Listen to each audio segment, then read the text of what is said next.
બહુચરાજીના હાલ પણ જોઈ લો. બહુચરાજીમાં 1.5 ઇંચ વરસાદ પડતા બહુચરાજી શંખલપુર અંડરપાસમાં પાણી ભરાયા.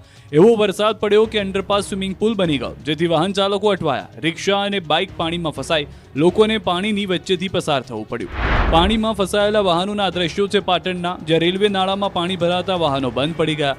અનેક વાહન ચાલકો ધક્કા મારીને વાહનને પાણીમાંથી બહાર કાઢવા મજબૂર બન્યા. શહેરમાં રાતના સમયે પડેલા 2 ઇંચ વરસાદમાં જ પાણી ભરાઈ ગયું. જેમણે પાણીમાંથી નીકળવાનો પ્રયાસ કર્યો તેમના વાહન પાણીમાં બંધ પડ્યા અને ફસાઈ ગયા. અનેક વાહન ચાલકોએ બીજા છેડે જવા માટે 3 કિલોમીટર ફરીને જવાનો વારો આવ્યો. પાટણના સરસ્વતીમાં 2 ઇંચથી વધુ વરસાદ નોંધાયો, જ્યારે સિદ્ધપુરમાં 1.25 ઇંચ જેટલો વરસાદ વરસ્યો. જ્યારે ચાણસ્મા અને હારીજમાં 1/2 ઇંચ વરસાદ નોંધાયો. થોડા વરસાદમાં જ તંત્રના પાપે લોકોએ હાલાકી વેઠવાનો વારો આવ્યો. આ તરફ મહેસાણામાં ભારે પવન અને વરસાદને કારણે દિવાલ ધરાશાયી થઈ. મહેસાણા શહેરના દિધિયાસણ વિસ્તારમાં સરદારધામ સોસાયટીની દિવાલ ધરાશાયી થઈ. બનાસકાંઠામાં પણ ભારે પવન સાથે વરસાદ નોંધાયો. અનરાધાર વરસાદથી કોરી રહેતી રેલ નદીમાં નવા નીરની આવક થઈ. વગર સિઝને કાળઝાળ ગરમીમાં રેલ નદીમાં બીજી વાર નવા નીર આવ્યા. ઉપરવાસમાં ભારે વરસાદ થતાં ધાનેરામાં ગ્રામીણ વિસ્તાર સુધી નીર પહોંચ્યા.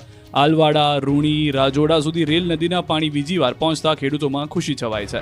આ તરફ પાલનપુરમાં મોડી રાત્રે થયેલા વરસાદે અનેક વિસ્તારને પાણી કરી દીધા. શહેરના બસ સ્ટેન્ડ, વીરપુર ચોકડી સહિતના અનેક વિસ્તારોમાં પાણી ભરાયા. 1 ઇંચ વરસાદમાં અંબાજી હાઈવે પર પાણી ભરાયા હતા.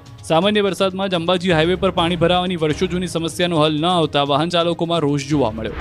રોડ પર પૂર જેવા દ્રશ્યો અંબાજીના છે. અહીં સાંબેલાધાર વરસાદ પડતા અંબાજીમાં પાણી જોવા મળ્યું. અંબાજીમાં તરફ પાણી જ પાણી ભરાઈ ગયું. બજારોમાં પણ ધસમસતા પાણી વહેતા જોવા મળ્યા. બજારો અને હાઈવે પર પાણીની નદીઓ વહેતી થઈ. અંબાજીમાં કેટલાક વેપારીઓની દુકાનોમાં પણ પાણી ભરાયા. વેપારીઓએ મોટર લગાવી દુકાનોમાં ભરાયેલા પાણી ઉલેચ્યા.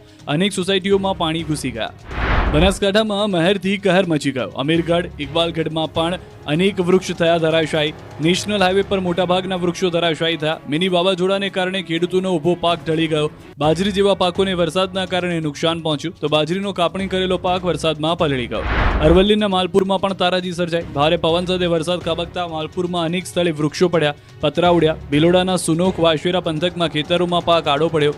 શામળાજી હિંમતનગર હાઈવે પર સુનોક પાસે ડાયવર્ઝન પાણીમાં ગરકાવ થયું. માલપુર, અંબાવા, કોયલિયામાં રસ્તાઓ પર વૃક્ષો પડવાથી બંધ થઈ ગયો હતો. તારાજીના આ દ્રશ્યો છે મહીસાગરના. ખાનપુરના ભાદરોડ ગામે ધોધમાર વરસાદ પડતા 2 મકાન ધરાશાયી થયા. પરિવાર રાત્રે સૂતો હતો ત્યારે જ મકાન જમીનદોસ્ત થતા પરિવાર દબાઈ ગયો, જેમાં એકનું મોત થયું. ગામ લોકો દ્વારા બચાવ કામગીરી હાથ ધરાઈ. અડધી રાત્રે વરસાદે અમદાવાદને લીધું બાનમાં. વરસાદ રોકાયાના 8 કલાક બાદ પણ જળબંબાકારની સ્થિતિ, તંત્ર ઊંઘતું ઝડપાયું.